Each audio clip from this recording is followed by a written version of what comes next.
In 2012, a young couple stayed up so late watching movies that by the time the credits rolled, the buses had already stopped running. With no way home, the boy asked if he could stay the night. She hesitated, but eventually agreed. She took the bed and laid a spare mattress on the floor right beside it. In minutes, they both dozed off. A few hours after midnight, she woke to something strange.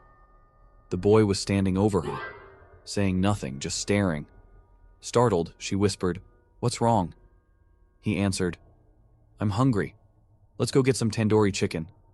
Confused, she said, "It's 2 a.m. There's food in the kitchen." But he grabbed her wrist, tight, hard.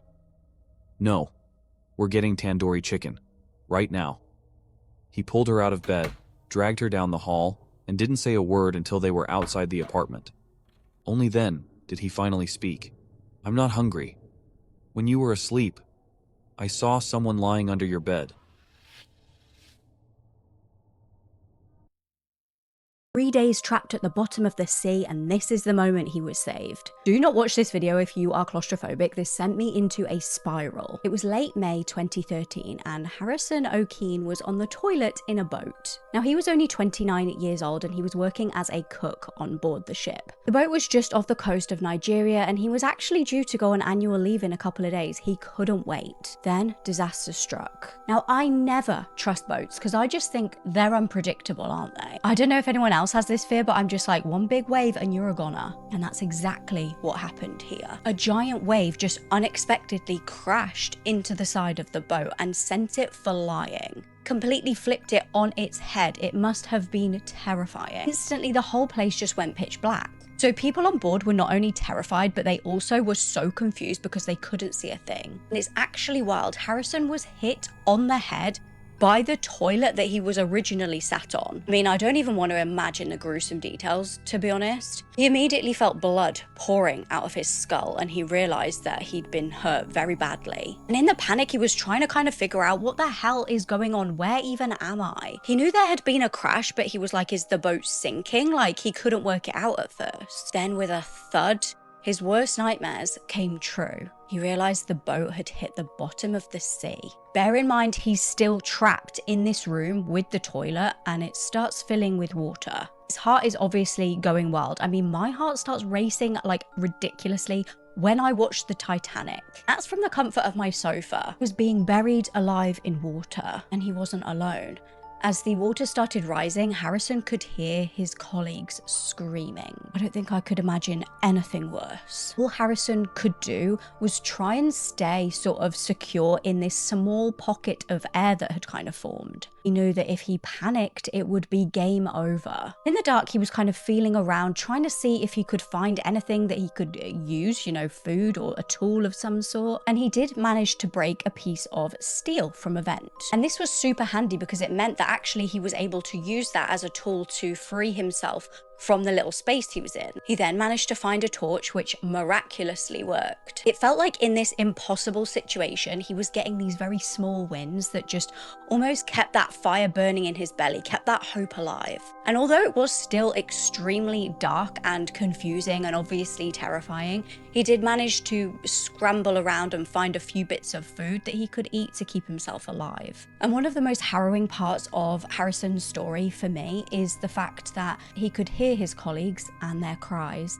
and they gradually got quieter and quieter and less frequent until he was left in silence. Did that mean they'd managed to escape and left him, or did it mean something worse? Bless him though, he said the only thing that was keeping him alive under there and getting him through was praying and also thinking about his wife and his mum. After 62 hours, he finally saw a small light. And this wasn't like a light like, I'm dying. This was a small light of, oh my God, somebody's coming to rescue me. It was a diver there to save him. Now, he was so badly dehydrated that he was barely clinging on to life.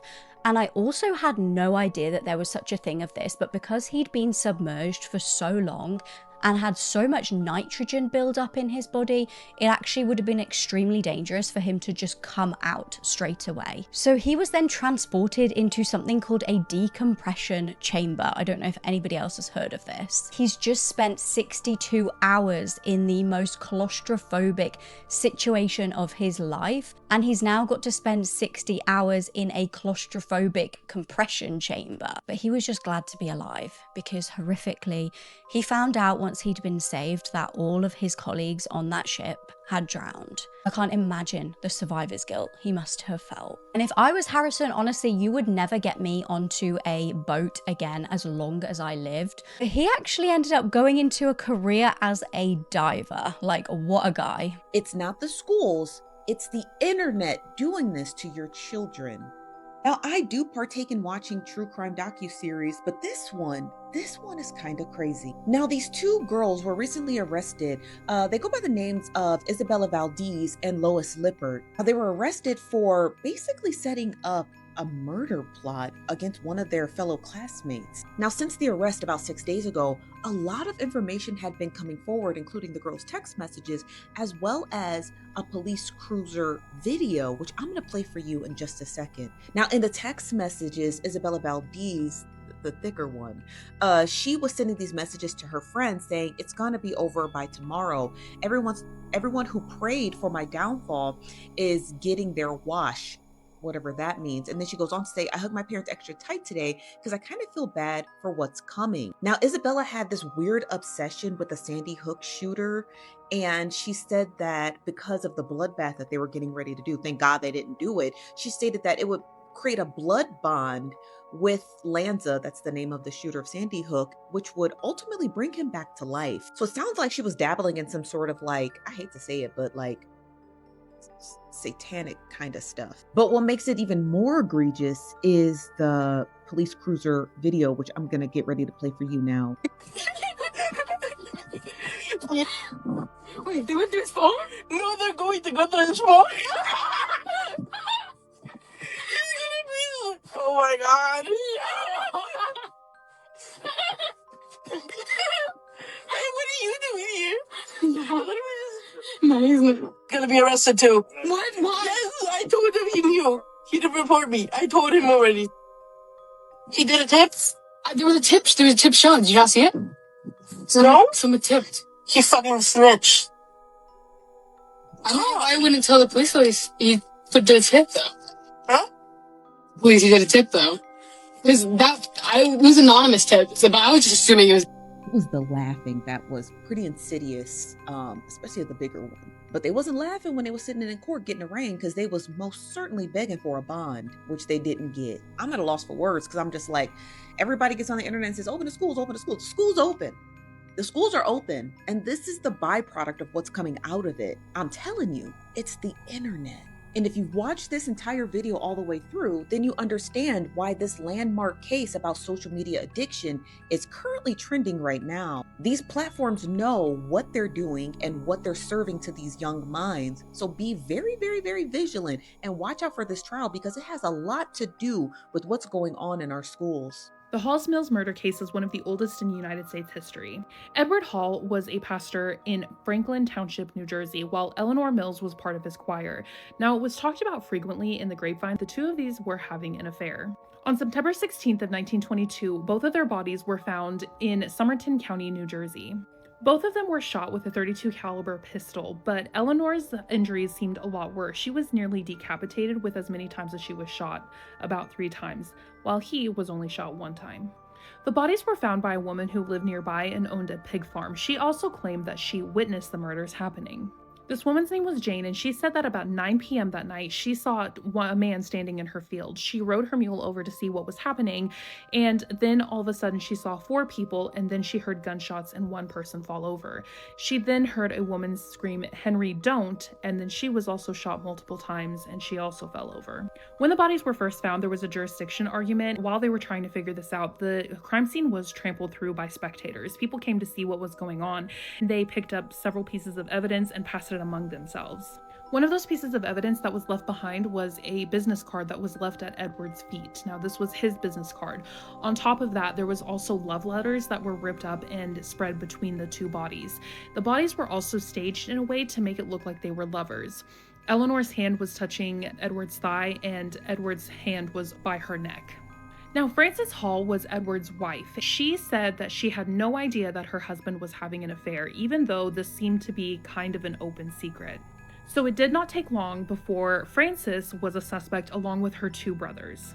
Frances, Henry, and William Stevens, they were all suspects, and as you remember, Jane had said she heard someone say Henry no, so this really did lead police into the direction that maybe they were responsible. On top of that, William owned a .32 caliber pistol, the exact one that took the lives of both of these individuals. The three of them would eventually face trial. The prosecution's only real evidence was the testimony of Jane, the pig farmer, who says that she witnessed it.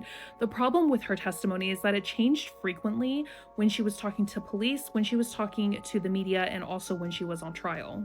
So the defense claimed that she was crazy, had no idea what she was doing. Unfortunately, this worked. Maybe fortunately, because maybe they were innocent, but they were acquitted and released. And the case is still unsolved to this day. So what are your thoughts on it? Let me know your thoughts down in the comments and follow for more true crime. I absolutely love the story of this staircase and the mystery behind it. When the Loreto Chapel in New Mexico was finished in 1878, they had a huge problem. They had a choir loft up there, but no way to reach it. The Sisters of the Chapel called many carpenters, but all of them said that this loft was going to have to be accessed via ladder because there was just no way to put in a spiral staircase or a staircase of any kind. They said that it would interfere with the interior space of this chapel and it just wouldn't work. So the sisters decided that they were going to spend the next 9 days praying to Saint Joseph, who was the patron saint of carpenters. On the 9th day of their prayers, which was the last day, a man with a toolbox and a donkey showed up at the chapel. He was looking for work, so the sisters gave him this job. After several months of work, the staircase was done, and the man simply vanished. He didn't take any payment, he didn't tell the sisters who he was, he just kind of disappeared. The sisters wanted to know who he was to pay him, and he just, like I said, vanished. He was just gone. They even took out an ad in the paper to see if anyone knew who he was, but nobody did. Eventually, they concluded that this was Saint Joseph himself, that he had come to build them this beautiful, absolutely elegant staircase. But the mystery doesn't end here. The strangest part about this staircase is how there is no support beam that goes through the middle of the staircase. The carpenter also didn't use nails or glue to keep it steady. This was simply built using wooden pegs. Like, the actual idea of this doesn't even really make sense to me. I'm not a carpenter, nor do I know how to do any of this, but it still feels like there should be something to support it. And to this day, no one knows the carpenter who built this. So what are your thoughts on this? Did Saint Joseph actually come and build this for these sisters, or was it just a kind stranger? Let me know your thoughts down in the comments and follow for more things. This cheating husband went on Jerry Springer with his new wife and his ex-wife. By the time the episode aired, one of these three people would be a killer and another one would be dead. Long before she met her second husband, Nancy Campbell lost her first husband right after she gave birth to their son. Now a young widow and a single mother, Nancy spent her son's entire childhood prioritizing him, so there was no room in her life for another man. But by the mid-90s, Nancy's son had grown up, so Nancy decided that it was finally time to put herself out there again. And in an AOL chat room, Nancy met Ralph Panitz. By this time, Nancy was in her 40s and Ralph was 12 years younger than her. There was also a huge distance between them. Nancy was from Michigan in the States and Ralph was all the way in Germany. But after over a year of chatting every single day, Ralph moved to the United States to be with Nancy. They quickly got married and then they moved together to Florida. But sadly, this was not the happy ending that Nancy was hoping for. Ralph was very violent, he was abusive, he was very manipulative. He convinced Nancy that she was worthless, that no other man would ever love her. And sadly, after so long of this, Nancy started to believe it. The violence would just escalate. It would get worse and worse. Ralph would often threaten to kill Nancy if he didn't get his way. He would threaten to torture her for hours, for days before killing her and killing her son. And a little after 1 year of marriage, Nancy filed the first domestic violence charges against Ralph. She also petitioned the court to get a restraining order against her new husband, telling the judge that she believed that he would kill her. And after only 1 year and 3 months of marriage, they were officially divorced. They may have been legally divorced, but Ralph could not take no for an answer, and he would find a way to worm himself into Nancy's life, and she would take him back again and again. So they may have been divorced, but they were still very much together. They were living together and dating on and off. And while Ralph was still with Nancy, he starts having an affair with a belly dancer named Eleanor. Eleanor was a lot different than Nancy. Nancy was more reserved, shy, polished, and put together. Eleanor was more outspoken and lively. Ralph really fell for Eleanor because he thought Eleanor was more fun than Nancy. I mean, what's more fun than a belly dancer? And by the time that Nancy found out that Ralph had another girl on the side, Ralph and Eleanor got married. He married his side piece while he was still dating and living with his ex-wife Nancy. So Nancy finds out that Ralph is unfaithful and he's dating Eleanor, but she has no idea that Eleanor and Ralph actually went and got married. And because she's been so abused and brainwashed for so long, Nancy wants her ex-husband Ralph back. She pours her heart out into letters and sends them to Ralph, begging for him to come back to her. And Eleanor actually finds all of Nancy's letters to Ralph, and this really pisses off Eleanor, so Eleanor sends a long email to Nancy telling Nancy to stay away from her man. And Eleanor actually signs that email, Mrs. Ralph Panitz. Nancy sends an email back to Eleanor that she also signs Mrs. Ralph Panitz. It's so messy, messy, messy. Ralph really loved the slop TV show Jerry Springer. If you have somehow never seen the TV show Jerry Springer, they would bring on different guests that had different problems. Sometimes they would bring on guests to confess that they are cheating with their brother. Sometimes they would bring on guests to do like paternity results like the Maury show. Most of the time, these episodes would be train wreck dumpster fires on stage for people's enjoyment. And they would also often end in the guests having physical fights on stage. Ralph applied to be on Jerry Springer because he thought that his love triangle, him and his two wives, would be a really good episode and he could pit the women against each other. So Ralph goes to his ex-wife Nancy and he tells her that he wants her back. He wants to get back together with her. So they should all go on Jerry Springer together, so together they can confront Eleanor and he can choose Nancy and he can tell Eleanor that he doesn't want her anymore. And at the same time, Ralph is going to his wife Eleanor and he's telling Eleanor that they should go on Jerry Springer so they can confront Nancy and he can tell Nancy that he doesn't want her anymore and get Nancy out of their lives. The Jerry Springer show flies Ralph, Eleanor, and Nancy all the way out to Chicago and they put them up in different hotel rooms. But the night before they filmed the episode, Ralph went and he found Nancy, his ex-wife's hotel room, and they sleep together that night. So not only did he cheat on Nancy with Eleanor, but now he's cheated on his wife Eleanor with his ex-wife Nancy, and Ralph and Eleanor have only been married at this point for like 2 months. So Ralph is just a cheating scumbag, obviously. So now it's the day that they're actually filming the episode. The episode starts with Jerry Springer on stage and he introduces the episode and the situation. He tells the audience, Eleanor says her husband's ex-wife Nancy won't take no for an answer. Nancy has stalked them so severely that they have gone into hiding. Today, Nancy will learn for the very first time that her ex-husband is married to Eleanor. Eleanor is the first one brought on stage and she tells this whole story about this crazy ex-wife that is stalking her and her new husband. Now they bring Nancy on stage, and by the way, up to this point, Nancy has been told by Ralph and every single producer for the Jerry Springer show that she's on Jerry Springer to confront Eleanor, get Eleanor out of their lives, and that she's gonna end up with Ralph at the end of the episode and they're going to be getting back together. Imagine her shock and confusion when Nancy walks on stage and the entire audience is booing her. They then bring out Ralph and he's loving all of the attention. He goes up and he kisses Eleanor on the lips. He then goes and he kisses Nancy on the cheek. Eleanor confronts Nancy, telling her to stop being a stalker, crazy ex-wife and to just get out of their lives because Ralph does not want her anymore. anymore. That's when Nancy reveals that her and Ralph slept together the night before. And this is when Nancy finds out for the very first time that Ralph and Eleanor were married. So Nancy, this poor woman, goes on this show thinking that she's gonna get her husband back, and instead all she got was public humiliation. But she keeps her cool and she does not give them the reaction that they want, and she just walks off stage. The Jerry Springer producers are so mad that they didn't get this big reaction that they were hoping for, so they actually threaten Nancy if she doesn't go back out on stage and give them the reaction, the TV that they want, then they won't pay for her flight back home. And Nancy didn't have a lot of money. A lot of the guests that went on Jerry Springer were people that didn't have a lot of money. They were from low-income backgrounds, and this is something that the producers would do all of the time.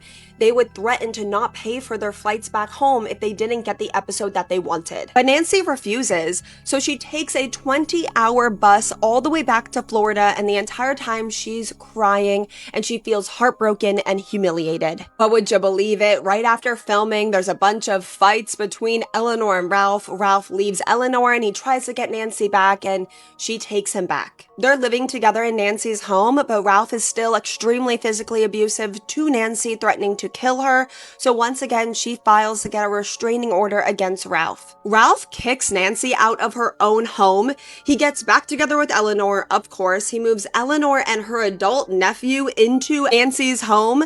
So they're living in Nancy's house, sleeping in Nancy's bed, while Nancy was sleeping in her car. And then on July 24th, 2000, Ralph and Nancy finally go to court, and she gets a restraining order against Ralph. It was also an order that Ralph, Eleanor, and Eleanor's nephew had to move out of Nancy's house that very day. But Ralph is not allowed to go near Nancy's home due to the restraining order, so Eleanor and her nephew go over to Nancy's house and move out their things, and Ralph decides to go to a bar. He's so angry, and he tells Eleanor as they're leaving court that he wants to kill Nancy. And in a really strange, fatal coincidence, that exact same day was the day that their Jerry Springer episode aired on TV for the first time. What would you know, while Ralph is sitting in the bar really angry and getting really drunk, that Jerry Springer episode comes on TV at the TV bar. Ralph is getting more angry, he's getting more drunk as he's watching the episode, and he's telling people in the bar that he was going to kill her. He then leaves the bar and he starts walking towards Nancy's house, but he's so drunk he can barely walk.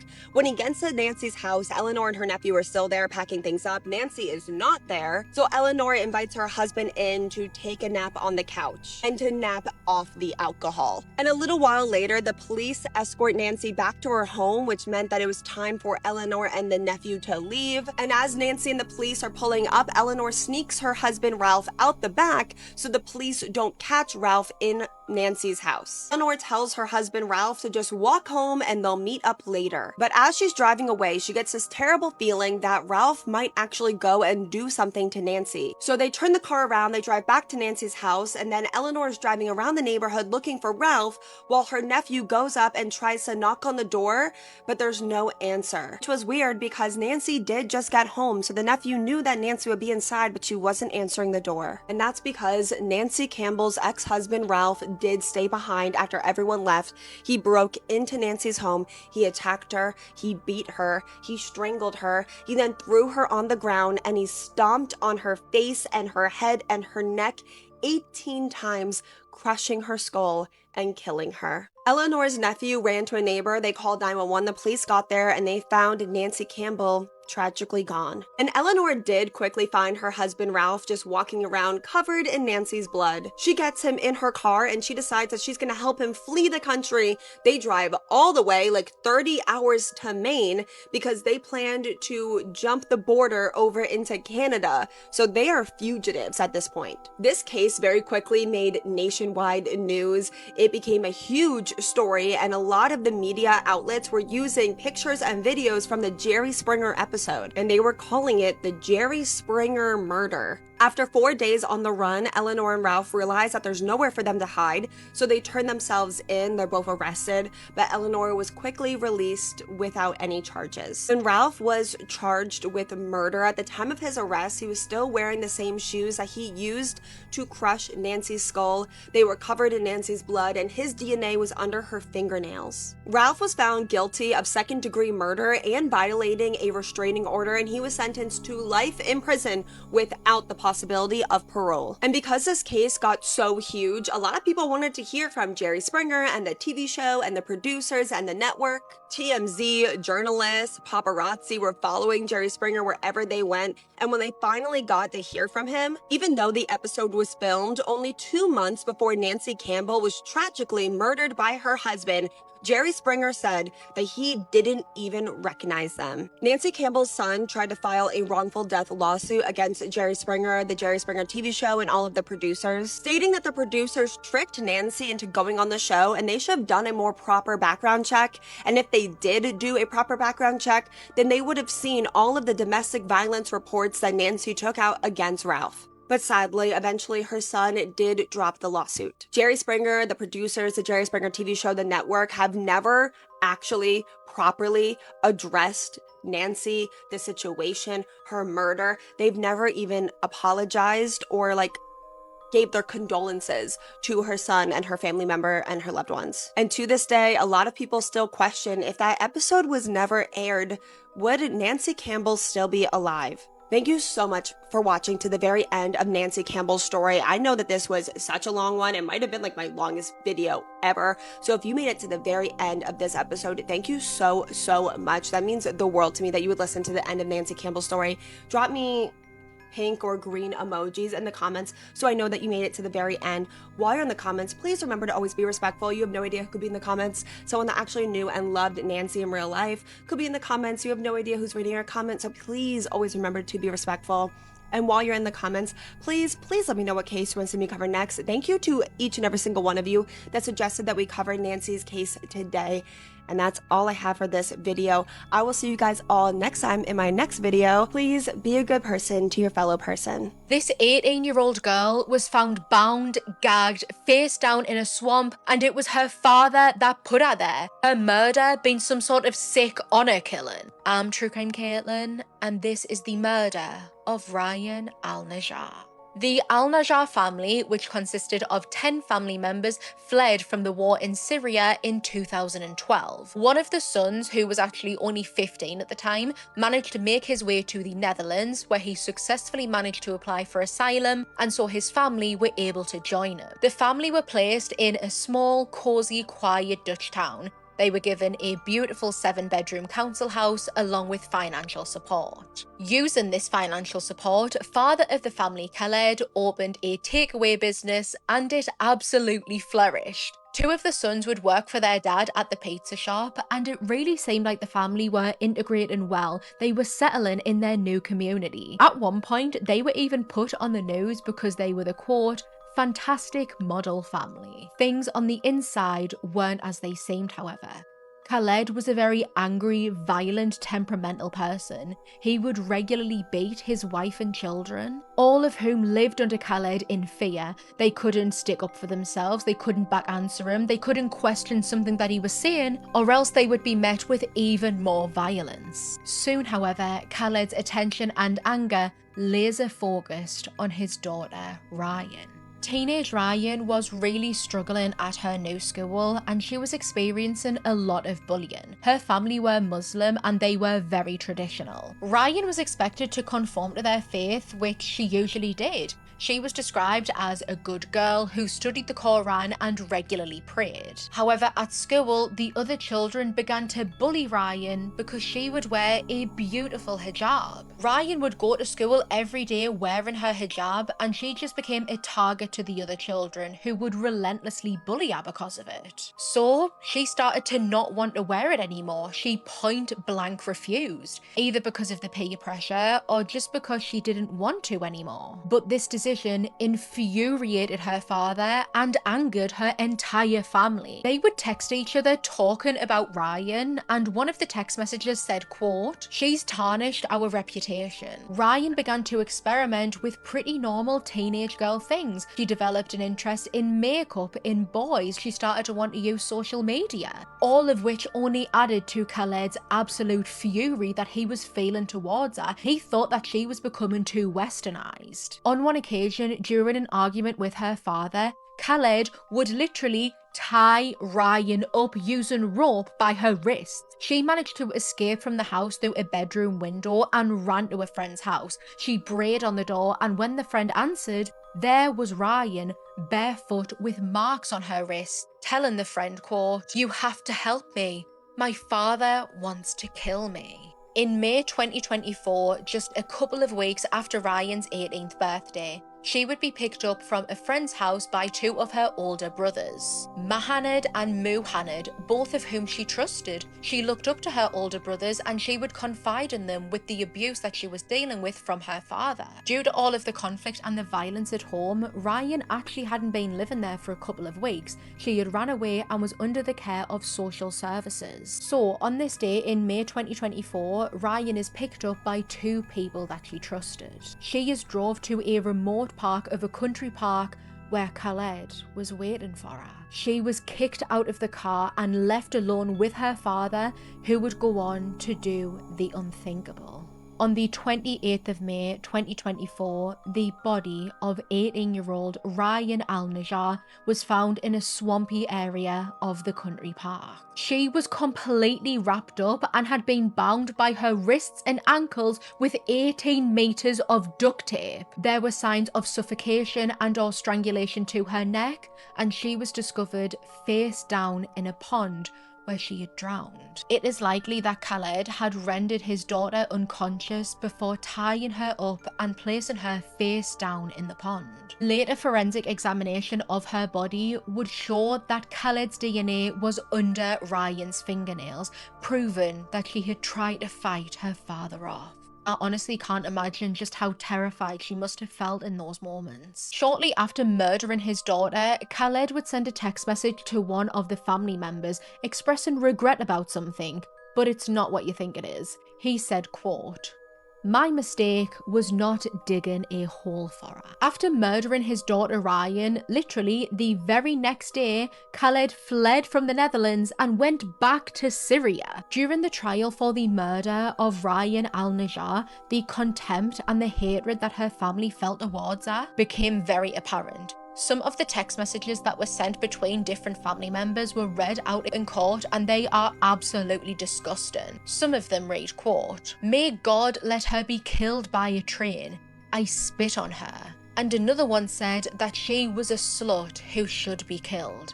That one came from her mother's phone. It's believed that the motive for Ryan's murder stemmed from the fact that Khaled believed that she was becoming too westernized and that she had refused an arranged marriage. Both of her brothers would be arrested and charged because of their connection to Ryan's murder. CCTV cameras and GPS from their phone showed them going to pick up Ryan and basically delivering her to their father. Each of the brothers would be handed a sentence of 20 years imprisonment. Khaled, who was since remarried and started a new family and a new life in Syria, was convicted with the murder of Ryan. In absentia, he was sentenced to 30 years imprisonment. Should he ever return back to Europe or the Netherlands, he will be immediately arrested and forced to serve out this sentence. These two best friends counted down from 3 and stabbed their other best friend to death. And when police asked them why, they casually said, "We just didn't like her anymore." So this story starts with this girl named Skylar Reese. She's 16 years old, living with her family in West Virginia. And one night, Skylar's lying down in her bedroom scrolling through her phone when suddenly it buzzes. She glances down and sees that it's a text message from her two best friends in the whole wide world, Sheila and Rachel. They're basically asking her to sneak out and hang out with them. And even though it's past midnight and way past her bedtime, Skylar doesn't hesitate to say yes. I mean, these aren't just random girls texting her, these are her girls. And so she quickly sets down her phone, gets up from her bed,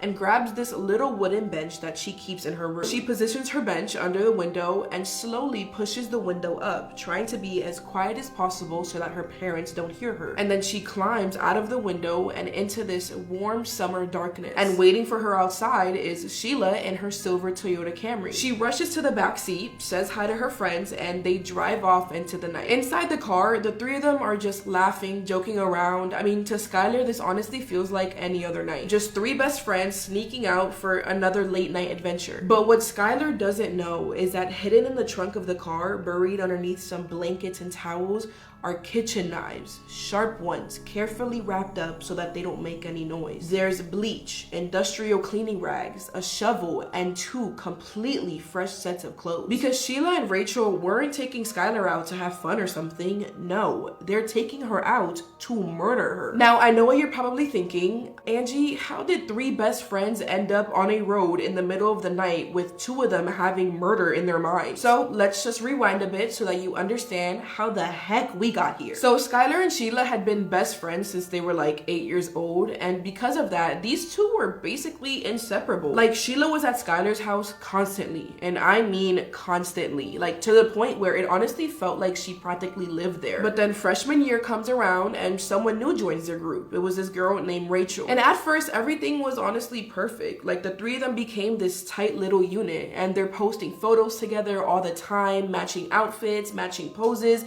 doing all of these typical best friend stuff. But then, very slowly, something like started to change. Skylar starts noticing that Rachel and Sheila are getting weirdly closer and closer. It was very subtle at first. It was little things like Rachel and Sheila showing up to school dressed the exact same way, like color coordinated outfits, and Skylar standing over here in whatever she managed to throw on that morning, like, no one told me we were matching today. And they would just be like, oh crap, I guess we forgot to text you, sorry. Or other times it felt like they'd be whispering secrets behind her back or creating these inside jokes that suddenly she wasn't a part of. And it got to the point where Skylar honestly started to feel like she was third wheeling in her own friend group, the group that she was literally there first for. And pretty quickly the three of them started fighting constantly and hanging out with each other less and less and less. But Skylar just couldn't understand what she was doing wrong. I mean, she was watching her two best friends pull away from her for no reason, until one day Skylar discovers the real reason why they're suddenly pushing her out. Rachel and Sheila are together, like romantically, like smooch together. I think y'all know what I'm trying to say here. We're all grown, right? Anyways, Rachel and Sheila had been secretly dating each other, and they've been trying to keep this a secret from everyone, including Skylar. And when Skylar finds out about this, she's obviously pissed off, but it wasn't because her friends were gay. The issue was the lying, the sneaking around, the fact that her two best friends, the people that she trusted the most in the world, had built this entire secret life together and just shut her out of it. She honestly felt more betrayed than anything else. So enraged with all of this boiling anger, she pulls out her phone and she does what any teenager in that moment would do. She gets on Twitter and she just starts going off on Sheila and Rachel, saying things like, you're a two-faced bitch and obviously fucking stupid if you thought I wouldn't find out. Yikes. Or another one where she says, too bad my friends are having lives without me. There's more to it, but you get the gist. Skylar was fuming with rage and she was just spamming tweets left and right. And when Sheila and Rachel see these tweets, they start to panic because in their paranoid minds, this isn't just Skylar being upset or venting. This is Skylar threatening to expose their secret to the entire world. I mean, they are terrified of what would happen if people found out, because this is a small town in West Virginia where like super conservative families live. And even worse, Rachel's got this super Catholic family, so coming out was not an option for them. So in that moment, Skylar becomes a threat, a problem, a ticking time bomb that could potentially destroy their lives at any moment. And so in their twisted paranoid brains, they decide that there's only one way to handle this. They have to get rid of her permanently. But like, you could also just talk things out with each other, but hey, what do I know? I'm just a girl who does true crime videos. Anyways, one day while they're in forensics class, and yes, the irony is absolutely insane, instead of paying attention to the teacher, Sheila leans over to Rachel and starts talking about how they could take Skylar's life and get away with it. And here's the crazy thing. Other students actually hear them whispering about it, but no one took them seriously because, I mean, come on, who the heck is actually going to murder their best friend, let alone plan the whole damn thing in their forensics class? So most of the other students just kind of figured it was girl drama because they're in some stupid fight, except Sheila and Rachel were disgustingly dead serious. So serious that eventually, after days of planning, Sheila and Rachel secretly meet up and they start filling up the trunk of that silver Toyota with everything that they needed to get the job done. plan. First, they grab kitchen knives. Not like special hunting knives or anything, just regular knives from their kitchen. Then Rachel goes to her dad's garage and she steals his shovel so that she can dig a hole and bury her body. And then they decide to make a trip to Walmart or CVS, wherever they went to, and they bought cleaning supplies and gloves, basically everything they needed to clean up a crime scene. And then, and this is to show you just how calculated things are getting right now, they pack backup outfits, like extra jeans, shirts, clean socks, everything, because they know that things are about to get really messy and they're gonna get covered in blood. And so once they finish loading everything into the truck, they close the lid, they look at each other, and they're like, okay, are you ready for this? And Sheila's like, yup. And she pulls out her phone. And that's when she messages Skylar saying, hey, do you want to hang out tonight? Which brings us right back to Skylar secretly climbing out of her bedroom window, getting into that car to hang out with her two best friends, thinking that they're just about to patch everything up and talk about the fact that they've been lying to her. And after driving for about 30 minutes, they eventually pull off into this narrow road. It was pitch dark and it was so quiet that you could sort of hear your echo if you screamed loud enough, but it was still far away enough from neighboring towns that if someone just so happened to scream for help, no one would hear. But again, at this point, Skylar did not suspect a single thing, because this was also the same spot that they would come to almost all the time to just hang out, smoke, before all of the drama. And so the three of them just very carefully get out of the car and they start walking into the woods a bit. They walk maybe 40, 50 feet from the car, just far enough that you can't really see the road anymore. And then that's when Sheila pulls out a blunt and is about to start smoking it. But then she's like, oh, damn it, I forgot the lighter in the car. And Sheila looks at Skylar and she's like, hey, do you think you can go to the car and get it for me? So Skylar turns around and starts heading back towards the car. And with her back now facing them, Rachel and Sheila, sort of with this devilish look in their eyes, they start counting. 1, 2, 3. They reach under their hoodies and they pull out the knives that they packed from before, and they both run up behind Skylar and start stabbing her over and over and over again. Skylar has no idea what's going on, but she screams with this sudden pain that she's now feeling, and she tries to run away, but she only makes it a few steps before Rachel jumps on top of her and tackles her straight to the ground. And now they're wrestling each other. Skylar's trying with all of her might to grab the knife out of Rachel's hand, but she just keeps stabbing her over and over. And at some point, Skylar manages to grab the knife out of Rachel's hand and she slashes at her ankle so hard that she leaves this 3-inch gash that just starts gushing blood. But Sheila still has her knife gripped firmly onto her hands, and so she keeps stabbing Skylar over 50 times. And through it all, Skylar manages to get one word out. Why? With this look of betrayal and sadness, she just keeps repeating it.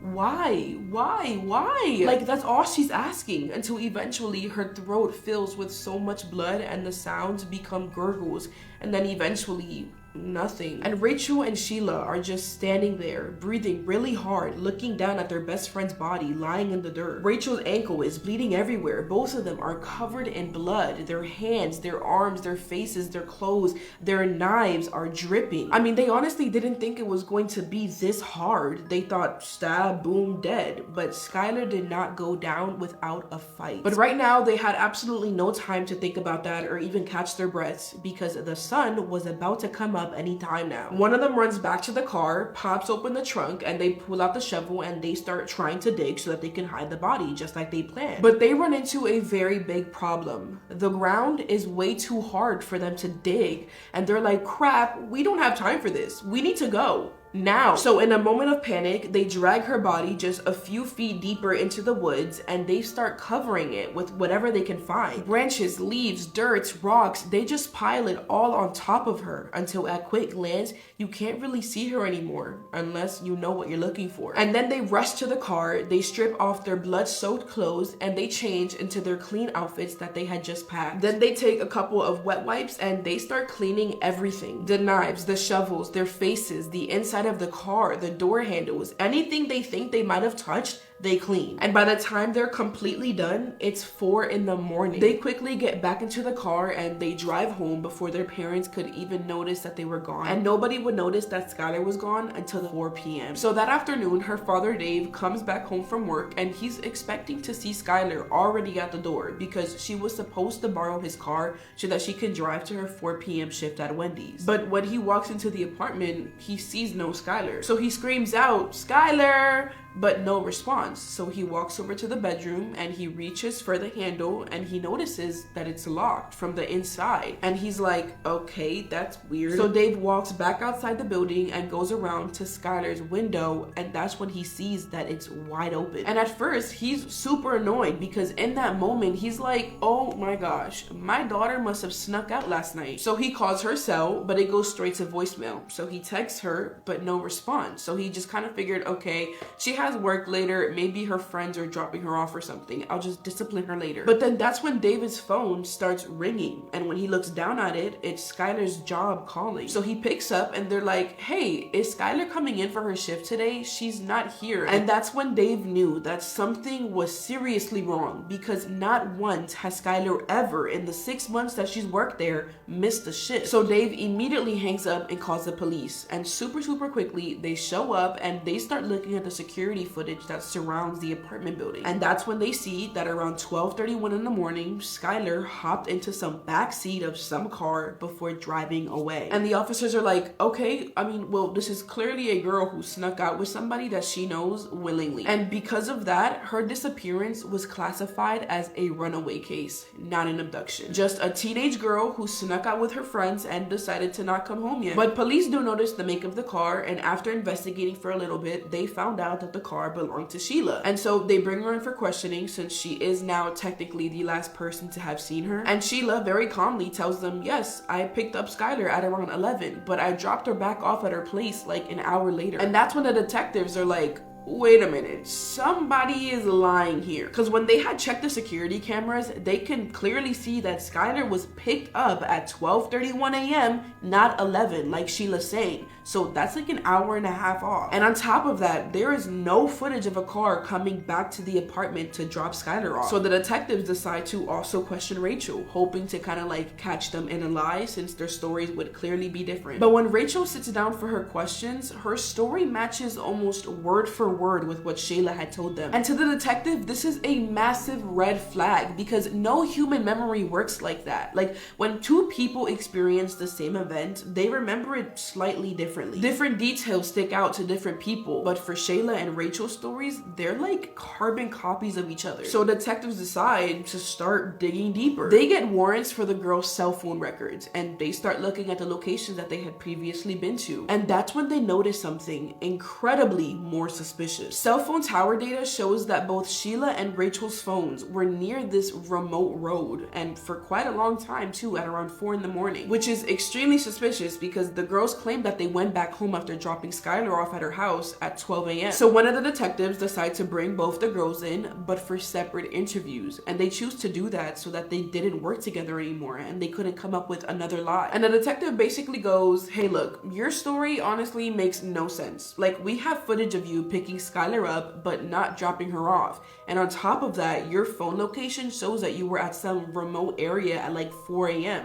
Can you explain that? And Rachel, trying to stay calm, but you can clearly see that she's like stressing out, decides to change up her story a bit. She tells them, okay, well actually, after we dropped Skylar off, she like suddenly ran off into the woods and we couldn't find her. So we like drove around for a little bit looking for her, but eventually we just gave up and went back home. And that's why our location is showing us there. And the detectives are like, okay, you're good to go. And then the very next day, detectives decide to question Sheila, and what do you know? Her story also magically changes to match Rachel's new version, like word for word. And so police are like, okay, look, if you girls have nothing to hide, then why don't you take a polygraph test? And Sheila agrees. She takes the test and she fails. every single question about Skylar. The needle goes haywire. And Rachel agrees to take one too, but on the drive to the testing facility, like while the car is stopped at a red light, she just throws open the door, jumps out, and takes off running down the street. They eventually catch her and bring her back in, but by that point, she just refuses to take the test. And so at this point, detectives know for like almost 100% certainty that these girls did something to Skylar. But without a body, without physical evidence, there's just nothing that they can charge them with. And so at this point in time, it was honestly starting to look like Rachel and Sheila were just gonna get away with their crimes forever. Until December 28th, 2012. It's 6 months after Skylar's murder and Rachel is at home with her family, but something inside her just breaks. Like all the moments of carrying this huge dark secret is really starting to take a toll on her mind. And out of nowhere, she just starts screaming at the top of her lungs. She's hitting her parents and running through the house like a complete maniac. And her mom, Patricia, is terrified. Like she does not know what's going on. So she calls 911. And you can hear the panic in her voice as she desperately says, I need help.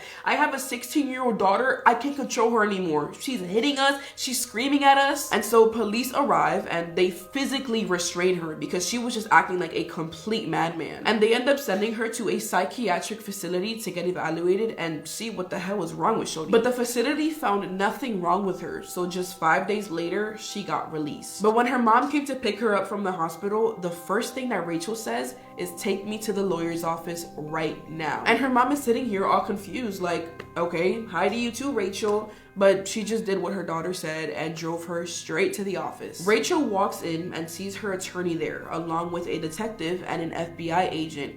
And that is when Rachel just starts bawling her eyes out so hard that she can barely even speak. But eventually, she tells them everything. And when she's finally done, when she has completely emptied herself of this horrible secret that she has been carrying for 6 months, the detective asks her a single question that everyone wants to know. Why? Why did you do this? Why did you kill your best friend? And Rachel looks up with these red, swollen eyes because she's been crying so freaking hard. And she says, we just didn't like her. Anyways, at some point, Rachel leads a convoy of police vehicles to Greene County, Pennsylvania. They drive to Morris Run Road. They park on the side and they get out, and Rachel starts walking into the woods, and at some point, she just stops and points there. At first, investigators don't see anything. They just see like a whole bunch of pieces of wood, leaves, branches, rocks, whatever. But then they look a little closer and they see it. It's this mound that isn't quite natural, and it's covered with a whole bunch of debris and dirt. And so they carefully start removing the branches and then the leaves and the rocks. And that's when they see it. It is Skylar's body. But after 6 months of rain and snow and heat and animals, Skylar's remains are barely recognizable. And on one afternoon, after making sure that the body was definitely Skylar's, Dave and Mary get the call that honestly no parent should ever receive. And whatever tiny sliver of hope they'd been holding on to, that maybe Skylar was somewhere out there still alive, that maybe she had just run away and she would come home someday, was completely gone the moment that detectives told them their daughter was found deceased. And the girls that they treated like family, Sheila and Rachel, are the ones who did it. But here's the part that just gives me the chills. It really shows you how cold Sheila really was. On March 30th, 2013, this was after Rachel's already confessed, after the body's been found, after the whole world knows what happened, but it was before Sheila had been arrested. She hops on Twitter and types just 5 words. We really did go on 3. Oh my god, I am so done with this girl. Let's just get to the good part. In the end of 2013, Rachel was sentenced to 30 years in prison with the possibility of parole. But as of right now, her parole has been denied, which is like, good. Stay over there, please. And as for Sheila, she was sentenced to, say it with me, life in prison. It's like a song. It makes me so happy when I say that. But look, moral of the story here, please don't murder your best friend or anyone for that matter. Just talk it out. I love y'all so much. Mwah. Group hug. He was savagely murdered in the middle of the street because of the colour of his skin. I'm True Crime Caitlin, and this is the murder of Anthony Walker. Today's case takes place in Huyton, Merseyside, where 18-year-old Anthony Walker was living with his family. It's believed that Anthony's family were actually the first black family to be living in this area. Sadly, Anthony and all of his siblings would be subjected to absolutely disgusting, vile racism throughout their time in school. Anthony, though, would never pay this any mind. He never let it get to him, and whenever he was subjected to this abuse, he would just walk away and ignore the bullies, never ever retaliating. Anthony was described as a total gentleman. He was a big friendly giant who had big dreams and ambitions and the drive to follow through with them. He decided that he wanted to pursue a career in law, and so he went to sixth form to complete his education there, and his plan was to move over to America, where he was going to attend university, and that is where he wanted to practice law. This line of work was perfect for Anthony. He was empathetic, compassionate, he was loyal and driven. He would devote a lot of his free time to helping other people within his community. He was a youth leader at his local church, and his mother G actually recalled when Anthony got his first ever wage slip, he gave every single penny to her because he wanted to contribute to the household. All in all, Anthony was just described as a very respectful, good young man who had a promising future ahead of him. However, that would all be ripped away from him. On the 29th of July 2005, Anthony and his girlfriend Louise were spending the evening babysitting Anthony's nephew. They got done at around about 11 PM, and so it was time for Louise to go home. Louise, Anthony, and then Anthony's cousin Marcus walked Louise to the bus stop. While making their way there, the trio would cross paths with 17-year-old Michael Barton, who immediately, upon spotting Anthony, didn't like him, absolutely hated him, and he started throwing disgusting racial slurs at him and even made threats towards him.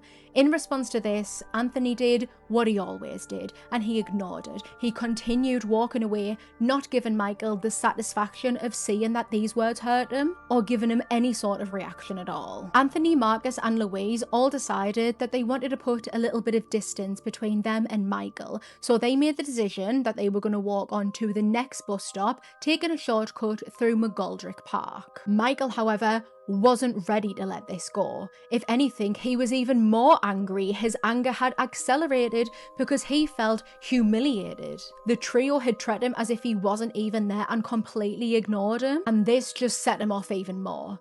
He would jump into a car with his 20-year-old cousin, Paul Taylor, and in the car, they began following the trio. Michael and Paul would lay in some bushes, waiting for Anthony, Marcus, and Louise to walk past. They were laying in wait, ready to pounce on them. And just as the trio went to walk past them, they did just that. They ambushed them. Marcus and Louise were able to get away from Michael and Paul, who had completely lost it, but Anthony wasn't able to escape.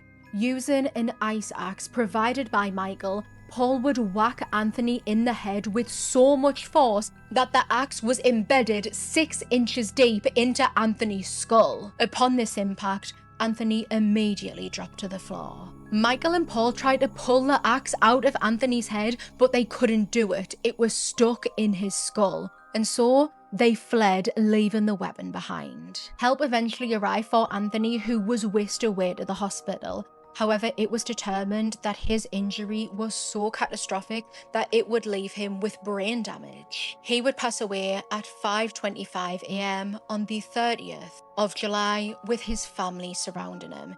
He was only 18 years old. Police launched a murder investigation, and quite quickly they were able to come up with the 2 names of their main suspects, and that was Michael Barton and Paul Taylor. The only problem was they couldn't find them. Michael's brother, who was actually a very famous footballer, Joey Barton, made a public appeal telling both of the boys to hand themselves in. After murdering Anthony, the pair had actually fled all the way to Amsterdam. However, just a couple of days after Joey's appeal, they would make their way back to Liverpool, where they were immediately arrested at the airport. Surprisingly, Paul would make a complete confession. He confessed how Michael had bought the axe, how Michael was the one to start on Marcus, Anthony, and Louise, and that it was him himself who struck the fatal blow which killed Anthony. Michael Law couldn't have been any more different. He was the polar opposite because he completely denied any involvement whatsoever, taking no accountability for his actions. After a 2-week trial, Michael Barton would be found guilty of murder. He was handed a sentence of life imprisonment with a minimum of 17 years and 8 months to serve. However, this sentence was reduced while he was in prison due to good behaviour, and he was released in September of 2022. He had served 17 years. Paul Taylor would also be convicted of murder, and he was handed a sentence of life imprisonment with a minimum of 23 years and 8 months to serve. As DNA and other forensic technology is expanding, cold cases are getting solved all the time. So here are 3 cold cases that were solved in 2025. The 1985 murder of Christine Gallegos in Salt Lake City, Utah. Between May 15th and 16th, 1985, 18-year-old Christine Gallegos disappeared while hitchhiking to her job in Salt Lake City. Her body was discovered the next morning, and she had been beaten, essayed, stabbed, and shot. An unknown male DNA profile was entered into law enforcement databases, but there was no match, and despite extensive interviews, no suspects were identified, and her case went cold. In 2023, police reopened and re-examined the evidence in the case, using new technology and investigative genetic genealogy, or IgG. The DNA evidence from the case was sent to Othram Labs, where they were able to use IgG to get a match. The DNA from the crime scene was linked to relatives of a man named Ricky Lee Stallworth. In 1985, Stallworth was a 27-year-old U.S. Air Force airman stationed at Hill Air Force Base in Salt Lake City. After the IgG match, a family member voluntarily gave a DNA sample, and it confirmed that he was the killer. Investigators still don't know if Christine knew Stallworth before her death or what the motive was, and those details will likely remain unanswered because Stallworth died of natural causes in 2003. While he will never be charged with the crime, the Gallegos family finally has answers. Rest in peace, Christine. Next, we have a set of human remains from Lee County, Arkansas that were identified in 2025 after 48 years. On January 13, 1977, skeletal remains were found in a farm field near US Highway 79 in Lee County, Arkansas. Unfortunately, the remains could not be identified, and the victim remained unknown for decades. Manner of death was also unknown, and while it was not being investigated as a homicide, attempts to identify the remains were still taking place over the years. They were never successful. But in March 2024, the Arkansas State Police Cold Case Unit re-examined the remains, and they submitted the DNA samples to Othram Labs for IgG analysis. And in 2025, the remains were identified as Charles Howard Wallace, a man last seen by family in 1974 in Memphis, Tennessee. While his cause and manner of death remain unknown, his family now has answers for where he has been, and they can properly lay him to rest. Rest in peace, Charles. The murder of Rhonda Marie Fisher in Douglas County, Colorado in 1987. On April 1st, 1987, the body of 30-year-old Rhonda Marie Fisher was found in rural Douglas, Colorado. She had been essayed and strangled to death. There was DNA found on paper bags placed over her hands, but technology at the time did not yield any matches from that DNA. And despite an investigation into her death, her case went cold. Renewed DNA testing was done in 2017, but still there was no suspect identified. But in 2025, investigators made a case-to-case DNA match by comparing the DNA from Rhonda's murder with profiles from other crime scenes. And DNA from her crime scene matched DNA from 3 other homicides. And those other cases had been closed, with them being linked to Vincent Darrell Groves. Groves, a convicted killer, is considered one of Colorado's most prolific serial offenders. His MO involved violence against vulnerable women in Colorado in the late 1970s and 1980s. He was convicted of 3 murders, but he died in custody in 1996. But now he has been linked to Rhonda Fisher's death. While Groves can never be charged with the crime, at least now Rhonda's family has answers. Rest in peace, Rhonda. Exactly 26 years ago today, a student at the University of Missouri was killed. And while police have known who did it since the initial investigation, it took over 2 decades for that person to finally be caught. And today, on the 26th anniversary of her death, he has been indicted. Candace Ritchie was a senior at the University of Missouri studying political science, philosophy, and Black studies. She was in a domestic relationship with a man named Centrell Wilson in February 2000, and in the months prior, several DV calls involving the two came in, but nothing was ever done, and eventually Candace was killed. She was strangled to death before Wilson left her body, where she went undiscovered for days and fled the state. In 2000, investigators quickly narrowed in on Wilson and suspected he was responsible for Candace's death. But unfortunately, police were unable to get an arrest warrant because wording from the autopsy concerned the prosecutor's office. So Wilson went free. The investigation is still ongoing, so we don't know exactly what led to the new warrant for Wilson, but according to court records, he has prior convictions for armed robbery, assault and battery, use of a vehicle without consent, failure to stop for blue lights causing injury, and drug possession. And now, 45-year-old Wilson has been indicted on first-degree murder charges for Candace's death. He was initially arrested in South Carolina earlier this week on fugitive from justice charges, and he will soon be extradited to Missouri, where he has been indicted on the first-degree murder charges. He is being held without bail as he is considered a danger to the community. It took over 2 decades, but Candace will hopefully soon be getting the justice she deserves. Rest in peace, Candace.